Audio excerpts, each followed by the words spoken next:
Hello, hello, hello, bonjour à tous. J'espère que vous allez bien. Alors moi, je vais très bien par la grâce de Dieu et bienvenue, bienvenue autour de Relations avec les enfants, ce podcast où nous abordons des sujets qui touchent à la parentalité. Et aujourd'hui, je suis heureuse de vous annoncer un thème tellement important, un thème vital pour chacun de nos enfants. Comment aider nos enfants à vivre leur destinée? Comment aider nos enfants à vivre la destinée que le Seigneur a réservée pour chacun d'entre eux? Alors aujourd'hui, je ne suis pas seule. Je suis heureuse de vous annoncer que je partage ces plateaux avec deux merveilleuses femmes. Les maternelles que j'ai rencontrées, elles ont le même battement de cœur que moi. La parentalité divine, la parentalité bienveillante, la parentalité sage. Et aujourd'hui, c'est avec elles que je vais échanger et vous allez avoir le temps de les découvrir.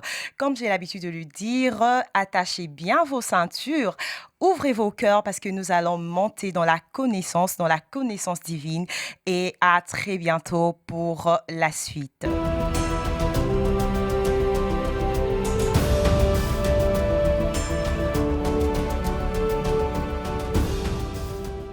Alors, sans plus tarder, je vais prendre le temps de présenter mes invités. Je suis avec Coralie, je suis avec Nika. Bonjour mesdames. Hello, Bonjour, Comment vous salut, allez? ça va par la ça va grâce de très Dieu. bien. Amen. Alors, bienvenue. Alors, je vais vous laisser vous présenter pour notre public.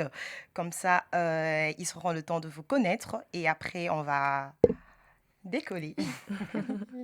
Alors, Très Je t'en bien, prie, Coralie. merci. Alors je vais commencer, je m'appelle Coralie, je suis mariée depuis 10 ans, je vais fêter mes 10 ans cet été ah, et j'ai une merveilleuse petite fille de 6 ans et je vous présenterai son prénom après. ok.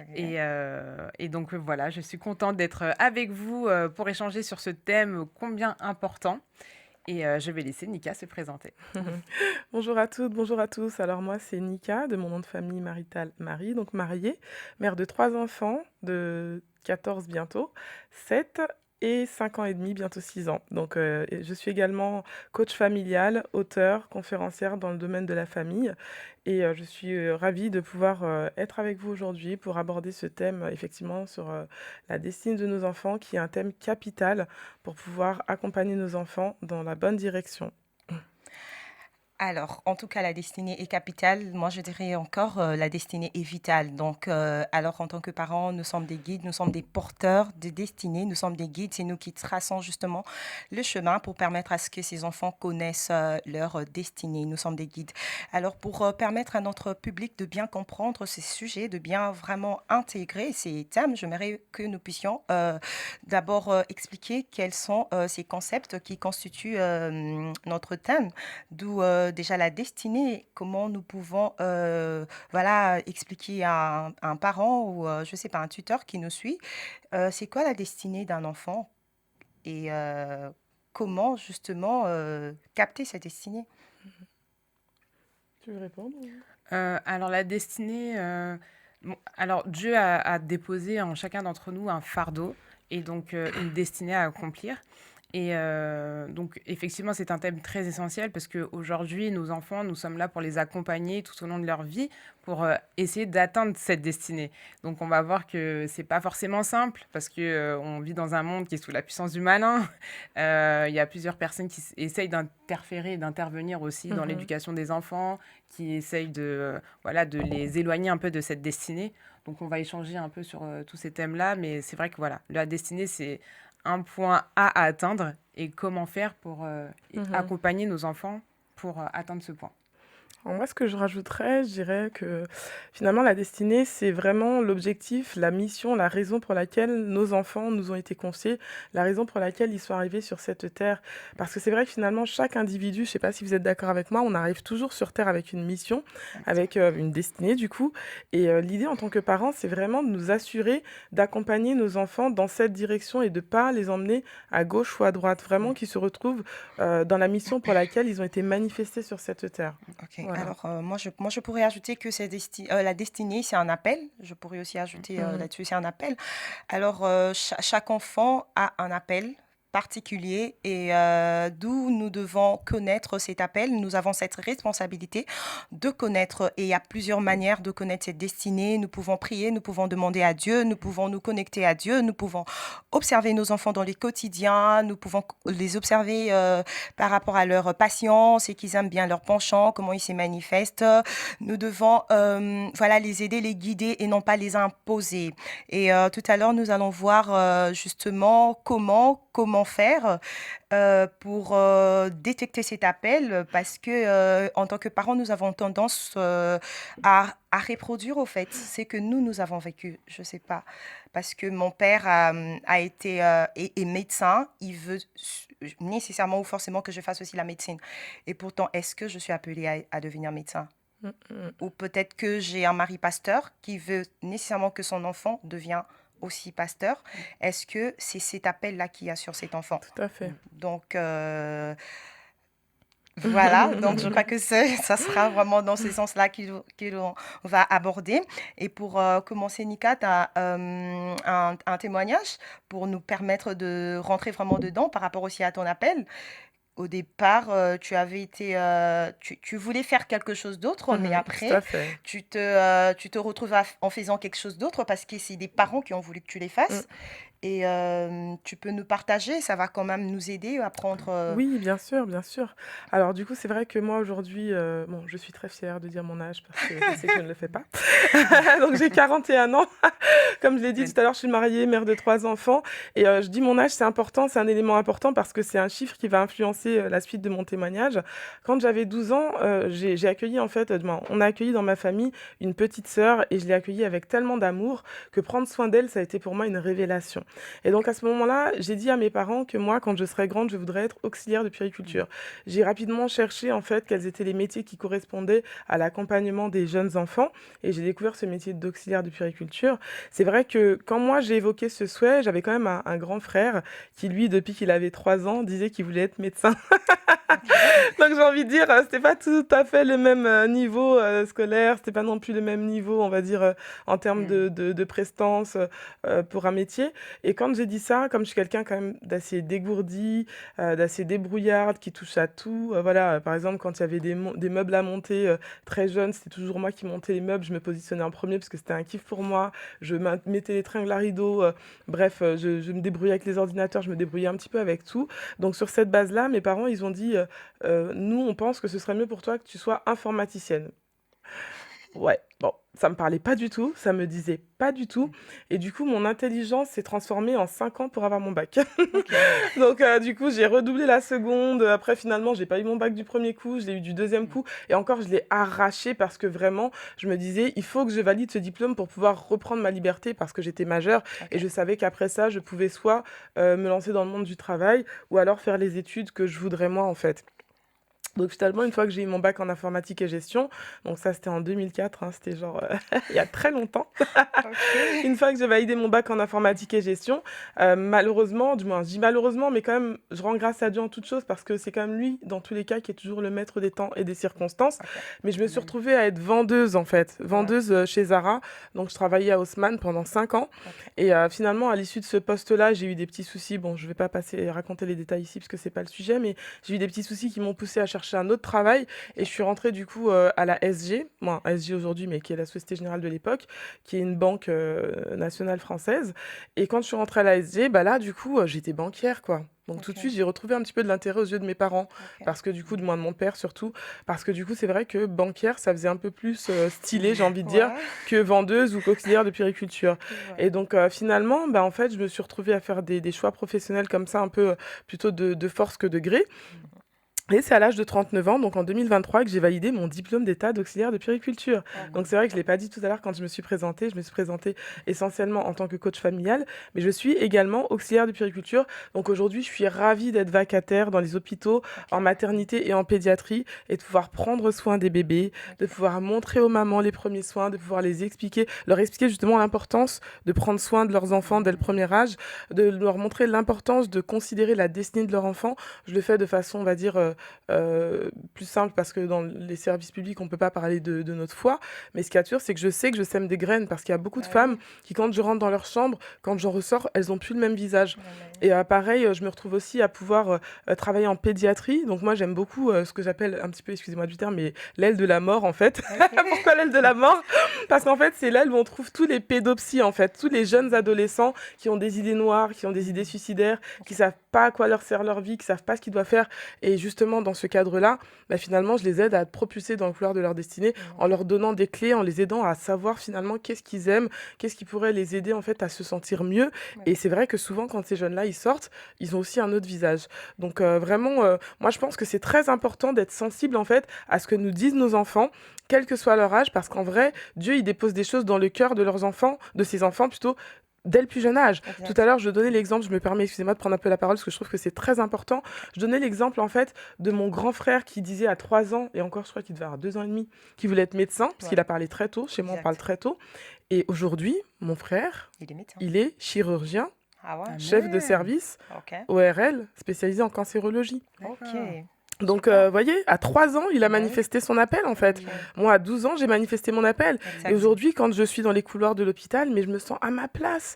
Quand Exact. j'accompagne les familles en tant que coach familial, je me sens à ma place. Quand Exact. j'étais banquière, c'était une casquette que j'ai su mettre parce que Bah c'était oui. la Mm. casquette du moment. Ouais. Les clients étaient très contents, les conseillers, mon équipe était très contente. Mais moi, je savais que C'était pas là. c'était pas là que Ok. je devais être, en fait. Ok. Mais Dieu a permis cette saison aussi pour travailler mon caractère, Exactement. pour Exactement. m'aider, voilà. On va peut-être revenir là-dessus, qu'il n'est Mm. pas tard, en tout cas, Tout comme à fait. notre coach vient de le dire tout à l'heure. Et malgré tous ces temps passés à faire autre chose, mais elle s'est quand même retrouvée à Mm. faire ce à quoi elle était appelée. Alors, Coralie, Amen.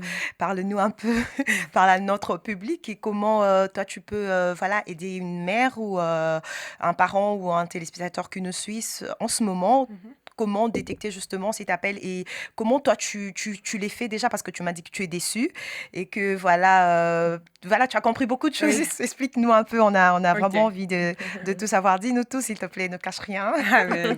Alors, j'ai gardé un peu le suspense sur le prénom de ma fille parce que justement, c'était lié un peu à l'accompagnement de son appel. Mais moi, je vais commencer par dire que c'est important d'accompagner nos enfants, mais même dès le choix du prénom de son enfant. Ok. Je pense qu'il faut pas négliger le choix du prénom. C'est pas voilà le prénom à la mode. Je vais l'appeler un tel parce que c'est à la mode, parce que Justement. c'est le prénom tendance. Mais je pense que en tant que chrétien, c'est important de se dire on fait tout par la foi Ouais. et donc il faut donner un prénom vraiment prophétique. Exact. Parce qu'on se dit que voilà, nos enfants, on veut qu'ils véhiculent ce message, on veut que ce soit des lumières dans le monde, Exactement. on veut qu'ils influencent le monde. Ouais. Donc avec mon mari, avant que je sois enceinte, on parlait de nos enfants, on se projetait et Ouais. on a décidé de donner un nom impactant à notre fille. Donc on l'a appelée Ariel. Ariel, c'est un nom hébraïque qui signifie le lion de Dieu. Ok. Et vraiment, Dieu, qui connaissait toutes choses, toutes les circonstances, savait déjà que j'allais avoir une grossesse qui n'allait pas être très simple. Donc ma grossesse a été très combattue, très compliquée. Et avec ce prénom prophétique qu'on a donné à notre fille, en fait, je parlais à ma fille depuis mon sein, depuis mon ventre. Je lui disais, écoute, tu es Ariel, tu es le lion de Dieu, tu vas tenir ferme, tu vas pas tomber, tu vas tenir ferme. Et je priais avec elle. Vraiment, c'était quelque chose de très important pour mon mari et moi. Il m'a posé les mains sur le ventre, on parlait à Ariel, c'est le lion de Dieu. Voilà, tout ce que les médecins, même s'ils ont la sagesse, mais ils n'ont pas la sagesse divine, même s'ils ont la sagesse du monde, pouvaient me dire, bah, écoutez, voilà ce qui se passe dans votre corps, vous allez perdre votre enfant, préparez-vous.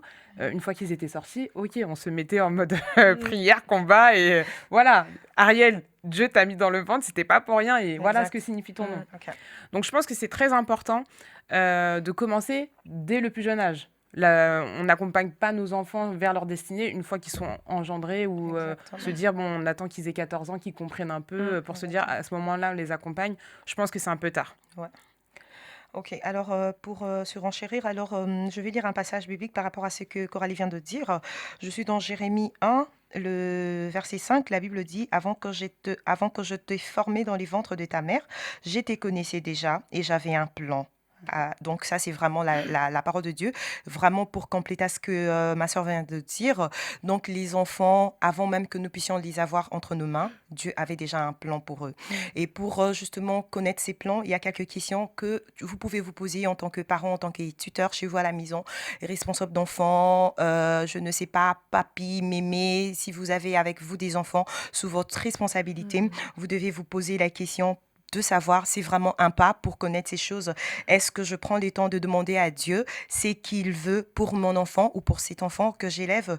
Est-ce que je projette mes propres rêves sur cet enfant ou bien je vois les rêves de l'enfant? Ou encore une autre question, est-ce que j'observe ses dons naturels avec discernement? Parce que dans les quotidiens, nous avons, comme on l'a dit dès les débuts, nous regardons nos enfants. Nous les voyons. Et il y a la question légendaire où nous avons toujours l'habitude de poser, tu seras qui quand tu vas grandir? Et c'est vraiment pas une question à négliger parce que un enfant peut le dire comme ça, c'est vraiment ça. Et faudra prendre ces questions, bien l'accueillir et savoir comment, par la grâce de Dieu, les canaliser. Et mesdames, est-ce que j'ai une autre question. Comment justement accompagner ces enfants sans imposer je dirais notre rêve? Au fait, parce que voilà, en tant que parents, on a cette autorité sur eux, on a aussi des rêves sur eux. Et comment nous, on peut le faire sans imposer ce que nous avons Mhm. pour que justement on ne passe pas à côté de ce que le Seigneur a prévu pour ses enfants? Tu veux commencer? Ok. Alors, comment ne pas imposer? C'est vrai que ma fille, elle a 6 ans, donc elle est très jeune. Et depuis le plus jeune âge aussi, on lui fait essayer pas mal de choses pour voir justement quels sont ses dons et ses talents que Dieu a déposés en elle. Parce que aujourd'hui, comme tu le disais, Nika, on veut pas. Voilà, c'est comme tu dis. À l'époque, c'était à la mode de faire bac S. Donc, pour Mm. ceux qui connaissent pas, les Oh points G là plus là. jeunes, c'est le bac Scientifique. scientifique. Et tous les Ok, parents désiraient que les enfants fassent scientifique, ok. prépa, médecine. Et, euh, et c'est important de savoir quels sont les dons et les talents que Dieu a déposés en nous Mhm. pour accomplir notre destinée. Donc, il ne faut pas imposer, comme tu le dis, parce que Mm. bon, on ne va pas se sentir à notre place. Donc, aujourd'hui, comme elle est très jeune encore, elle a que 6 ans, j'arrive pas encore à discerner tous les dons et les talents que Dieu a déposés en elle. Exactement. Donc, l'idée, c'est de lui faire essayer plein de choses, d'échanger avec elle, de communiquer avec elle, de voir ce qu'elle aime, ce qu'elle n'aime pas, pour quelles raisons. Et comme tu disais, vraiment, Nika, être à son écoute. Mm. Parce que à 3 ans, tu vois, ton frère a pu dire qu'il voulait être médecin. Mm. Elle a 6 ans, bah, elle peut discerner, bah, écoute, maman, je sais pas, j'aime la cuisine, Tout j'aime à fait. quand tu fais des gâteaux, maman. Et peut-être que Dieu a mis en elle ce don et que oui, ça va ouvrir des portes pour que le monde puisse voir la gloire de Dieu à travers on sait jamais. Ouais, Mais Mhm. donc voilà, donc on la laisse essayer pas mal de choses. Donc cuisine avec nous, elle fait pas mal de sport. Elle a essayé la danse classique. Elle m'a dit elle aimait pas. Elle a fait 1 an, elle a arrêté. ok. Elle a fait de l'équitation 1 an, elle a pas aimé, elle a arrêté. Mais en tout cas, voilà, Ouais, Oui, on essaye plein de choses et puis c'est ça. on reste à l'écoute. Et voilà, et on se cantonne pas dans une case à se dire, elle va faire ci, elle va pas faire ça. Non. Carrément. Et surtout les parents, quand ils se retrouvent, parce qu'il y a des parents, ils sont frustrés. C'est-à-dire, par exemple, là, moi, j'ai trop aimé la façon dont tu dis, elle a essayé ça, elle a arrêté. Mais en fait, c'est pas grave si elle ouais, arrête, quoi. ouais, Parce que l'essentiel, c'est vraiment qu'elle se sente bien. On exact. veut l'accompagner dans la zone où elle va se sentir bien. Et Ok. quand elle se sent bien, bah, on continue de l'accompagner. Moi, j'ai un exemple aussi personnel. J'ai un de mes fils, on a essayé de lui faire faire du judo. Il a arrêté. On a essayé de lui faire faire du foot. Il a arrêté. Ok. Et là, on l'a mis au basket. Et ça marche bien, hein, il recommence.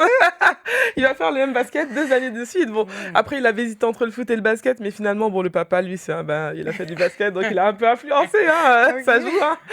Il a un peu influencé, mais dans une direction où lui allait déjà, en fait. C'est-à-dire qu'il lui a pas dit, j'ai aimé le basket, j'ai fait du basket, donc tu feras du basket. C'était pas ça. Exactement. Ouais. C'était vraiment une option qu'il lui a proposée en partageant son propre témoignage, Ok, en fait. ouais.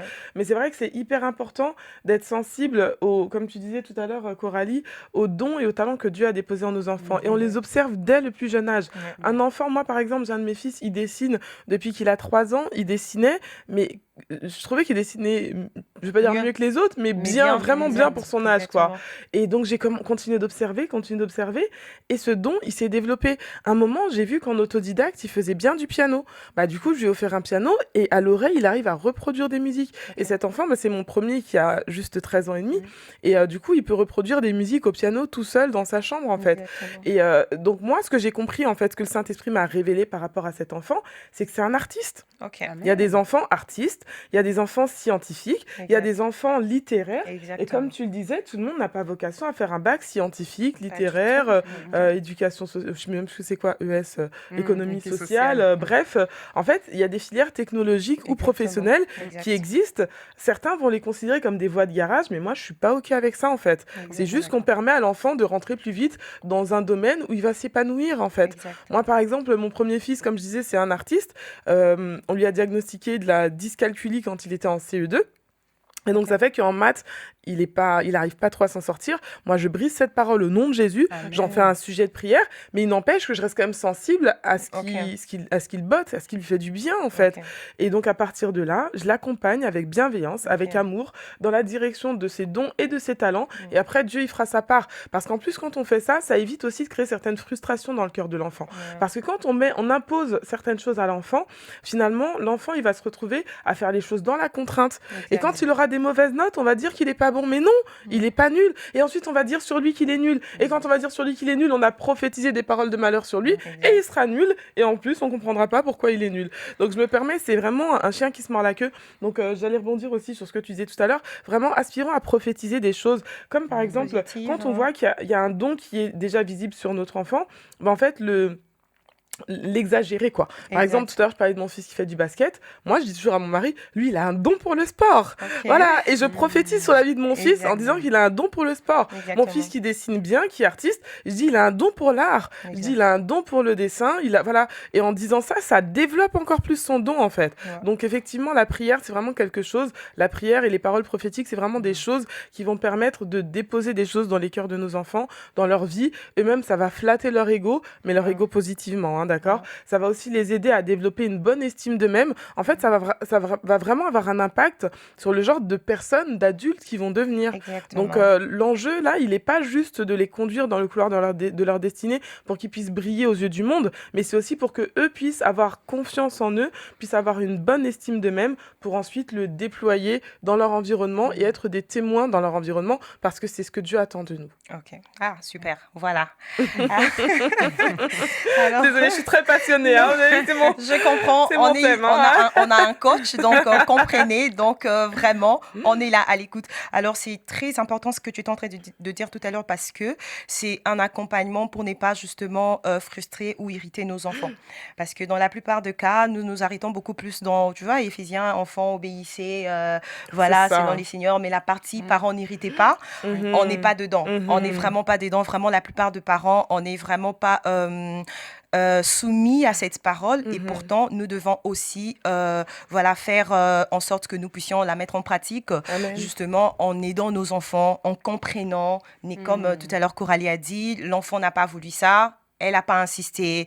On est en train de chercher, tant qu'ils sont petits, il y a toujours moyen de comprendre ce que le Seigneur attend d'eux. Il y a toujours moyen de connaître quel est le chemin, quel est le couloir qui est attaché à chaque destinée. Et surtout, n'est pas aussi, parce qu'il y a aussi cette sorte d'irritation, c'est aussi la comparaison.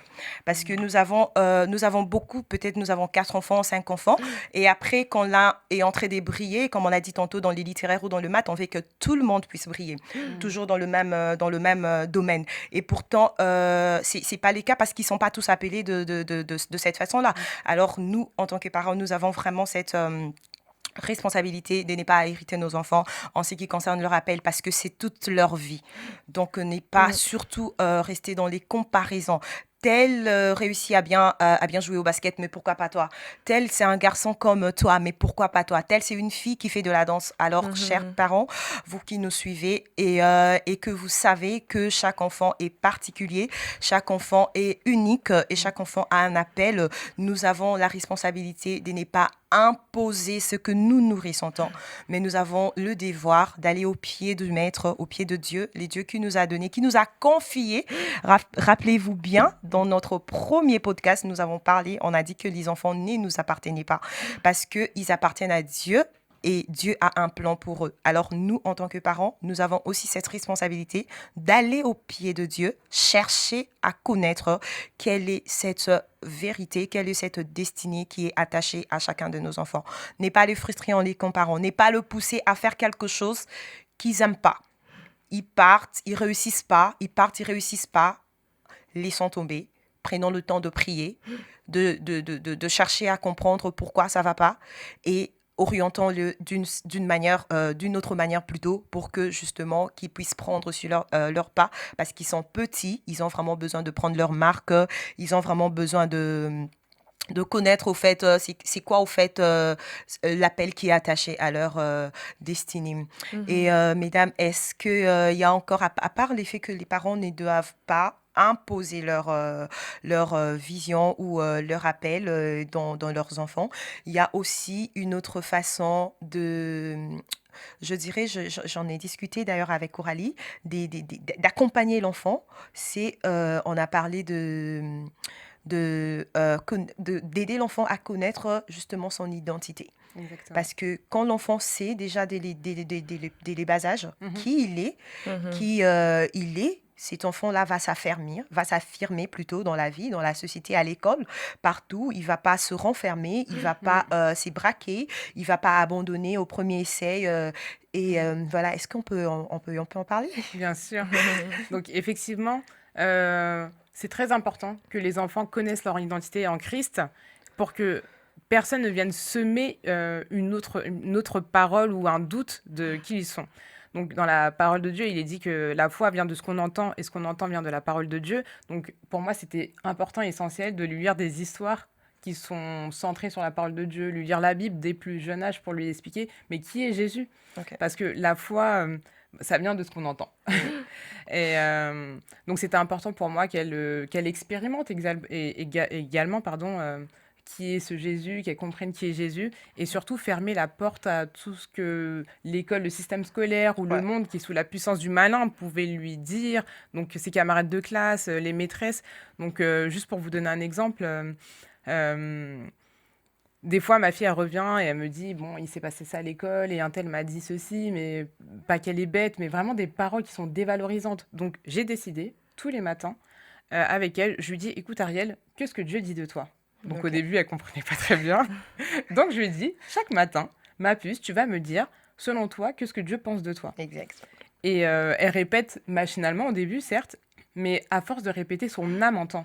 Donc, je lui dis, Dieu dit que tu es belle, Dieu dit que tu es intelligente, Dieu dit que tu es productive, Dieu dit ceci, Dieu dit cela. Et tous les matins, je la fais répéter. Et donc, elle rigole, hein. Ça la fait rire. Elle m'a dit, maman... Dieu dit que j'écoute mes parents. J'ai dit, oui, tu écoutes tes parents. Donc, elle n'était pas certaine. Mais en fin de compte, il faut qu'elle sache que voilà ton identité. Exact. Tu es une lumière, tu vas impacter le monde, tu es le sel, tu es la lumière. Donc, il faut qu'elle sache que elle écoute, qu'elle est obéissante, qu'elle sera soumise à son mari. Même dès à présent, je lui explique tout ça. Donc, voilà, ce sont des semences. Parce que quand la maîtresse, des fois, arrive et lui sème des paroles qui sont contraires à nos valeurs, contraires à la parole de Dieu, il faut qu'elle sache rejeter cette parole. Il faut qu'elle sache, non, maman ne m'a pas dit ça. C'est pas ce qu'elle m'a lu quand on a lu des histoires de la Bible. C'est pas mon identité en Christ et il faut qu'elle arrive à rejeter. Donc même quand elle a des histoires compliquées avec des camarades, oui, il m'a pris ça, j'étais pas contente, et ben moi je lui explique. Je lui dis, écoute, ok, voilà comment tu aurais dû réagir au regard de la parole de Dieu parce que voilà notre identité. Exact. Donc, alors, je vais dire un mot. Alors, en fait, la création de cette identité passe par un environnement qui est propice, un environnement qui est idéal justement pour que l'enfant écoute, l'enfant comprenne. C'est vraiment, voilà, je vais lancer un appel à notre public, à toutes ces personnes qui nous regardent. Si aujourd'hui nous élevons des enfants qui se détractent, des enfants qui sont, qui se considèrent perdants, des enfants qui n'ont pas confiance en eux, des enfants qui, ne se considèrent pas comme étant éligibles, c'est parce que on leur donne pas cet environnement qu'il faut pour que qu'ils s'expriment aussi, parce qu'ils ont aussi besoin de s'exprimer, de nous dire ce qu'ils pensent, ce qu'ils ressentent, ce qu'ils vivent, parce que du moment où nous ne connaissons pas les challenges, du moment où nous ne connaissons pas ce qu'eux ils rencontrent quand ils sont à l'école, quand ils partent jouer ou quand ils partent en formation, c'est vraiment difficile pour nous d'être aussi, de rentrer dans leur monde, au fait, dans leur vie, pour s'aimer, au fait, c'est que nous devons s'aimer justement.